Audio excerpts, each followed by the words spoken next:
Okay, boys and girls, what are we up to today? Well, today we got up early so we can start processing some of our rattlesnake pole beans for the freezer. And that's what we're going to be doing this morning. So let me show you what you're going to need to get set up for it. Then we'll come back as we continue through each step of the process. Now it's extremely easy, kids, so just stay with me, okay? Okay, I'd like to start off with showing you what you're going to need and how you're going to need to set this up. Because there are a few preparation things I want to go over so you don't have any problems with your food later on down the line. First thing you're going to need is a nice clean sink. Now, yours might not always be clean. God knows mine's not always. So whenever I'm going to process food, I always scrub and sanitize my sink. Then, of course, clean and sanitize my counter. Make sure everything I'm going to use, from the pot that I'll be boiling the water in, to the bowls I'll be using, to any other utensils, everything's been cleaned and sanitized before the process starts. Now you're also going to need a colander, or if you don't have one of those, you can use one of these cheap strainers. I got this one at Walmart for $1.99. And I'll show you as we go through the process why that's so important. Of course, you're going to need some beans. And here's one of two bags that we're going to be processing today. Now, when we come back, I'll show you the next step in the process. Now, the first step in the process is you're going to want to go ahead and dump out the beans. Now, I have a bad habit of letting the beans go a little bit too long sometimes before I pick them. That's why I'm going to show you a step right here that makes sure your beans are still suitable for eating as a fresh green bean. Now, there's two ways you can go about it. You can cut the green beans, or you can snap them. I prefer to snap them, just like this. See that? You might not have heard it. There was a nice fresh crack. The other reason I like to snap them is to get rid of the strings. Because some bean varieties will have the strings. We're going to try another bean right here. See how clean it's snapping? Maybe you can hear it. Now those beans are just right. Now we're going to take a bigger one. See, it's not quite wanting to snap, but this larger bean will show you what I'm talking about. You see those strings right there? You don't want them. So what you're going to do, take the strings, pull them right down, toss them aside. See that one right there? Pull it down, toss it to the side, continue snapping. If you see any more strings, strip them off. There you have it.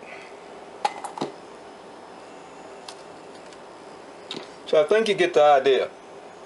So I'm going to go ahead and get the rest of these snapped, and we'll move on to the other step of the process. No sense you sitting here watching me snap beans for the next 30 minutes, okay? Okay, I wanted to come back for a second. Let's say we got a nice big green bean like that. I don't know if you can see it, but you see how plump it is? See how the beans are swollen up? Now this isn't going to eat very well for a snap bean. So what you're going to want to do here is just take that bean, and you're going to want to split it down the middle. You're going to take those seeds. They're not dry yet. You're going to want to shell them right out into your bowl. See them right here? That's what we call shelly beans. And you can actually find these in your supermarket. It'll be green beans with some of the shelled beans mixed in. So just a little tip. If you've let them get just a little bit too far, as long as they haven't started to dry and they're still in the green stage, you can shell them and include them in. Okay, here we are, we're back. We finished up snapping all the pole beans we had. Got a nice big bowl of them right here.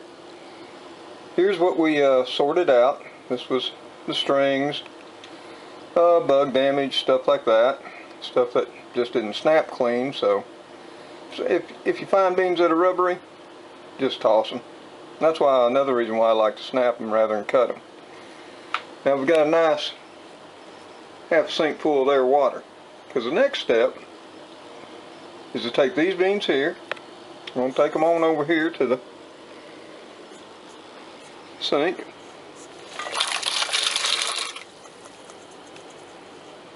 Going to dump them on in there, just like that. Now, I washed them before I snapped them, and then put them in the refrigerator. But that was a couple days ago. So now I always like to do a second washing after I snap them. Now I'm going to let them soak in here for about 5 minutes, and then we'll return. By then, we should have our water boiling, and we can proceed to the next step. Well, we're back. Now we went ahead and rinsed and washed our beans again, strained them, put them back in our bowl. We're refilling the sink with more cold water. And now, got a nice big pot of boiling water. We got to a rolling boil. So what we're going to do now is we've got to take these beans and we're going to slip them into this pan.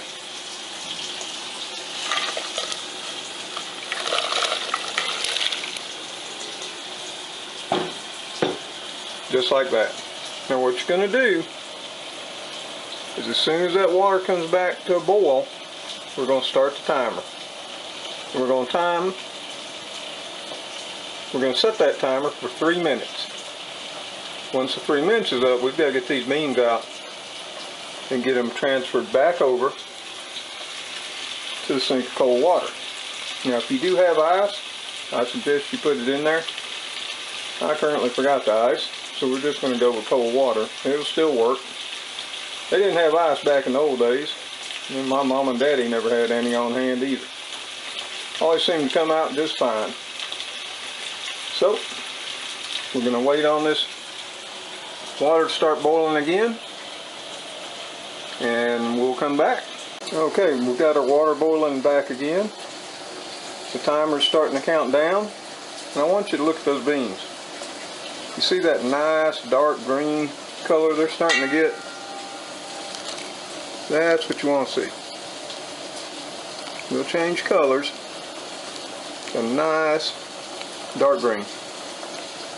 What the blanching process does is it kills enzymes. It's the enzymes that keep your fruit or veggies continuing to mature. You want to kill the enzymes to stop that maturing and ripening process. Otherwise, they're just going to continue to mature and ripen even though they're frozen. Then when you take them out, you're going to have some pretty nasty, mushy beans on your hands. So when that timer runs out, these are going straight in to the sink of cold water. Okay, we've removed the beans from the boiling water after 3 minutes. See how nice and green they are now? See all the steam coming off? So we got to get these over to the sink of nice cool water.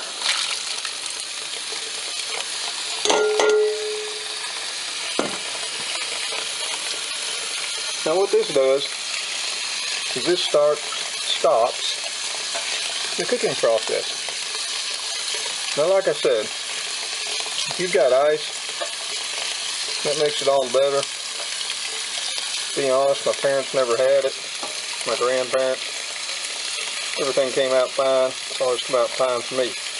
Now if I do happen to have it on hand, I'll go ahead and use it. Now we're going to let these sit on in here. Continue to let some more cold water run in. Just rather chilly. And we're going to let them soak in here and cool on down for about another 5, possibly 10 minutes. And then we'll take you through the final process, and right before we stick them in the freezer. Okay, y'all. What we've done is we went ahead and taken the green beans out of that sink full of cold water after they chilled down. So now what we're ready to do is now we have to package them for freezing. And all you're going to need is some plastic bags. Now you're going to want to get the freezer type of plastic bags. They're a little bit thicker, but trust me, you want these. Because plastic is permeable, which means air will go through it over time. Now all you're going to do,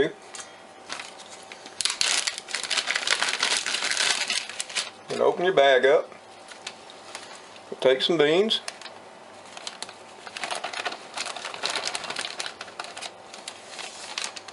you're just going to start putting them in your bag.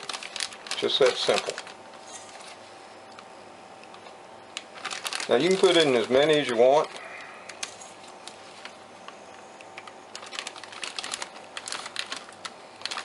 What I try to do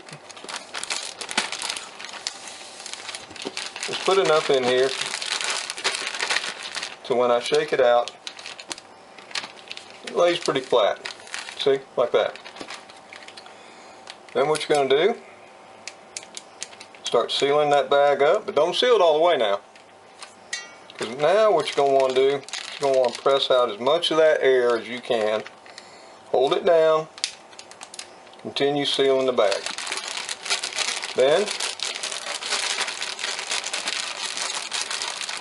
once you get it, much air out as you can, just flatten it out. So it'll lay down your freezer nice and flat. And that's all there is to it. Now we'll go ahead and bag up the rest. And we'll get these on in the freezer. It'll remind us of those hot summer days while we're all cooped up in the house. Well, I hope we taught you something. Hope you enjoyed it. Till next time, folks. Y'all take care. Stay safe. God bless.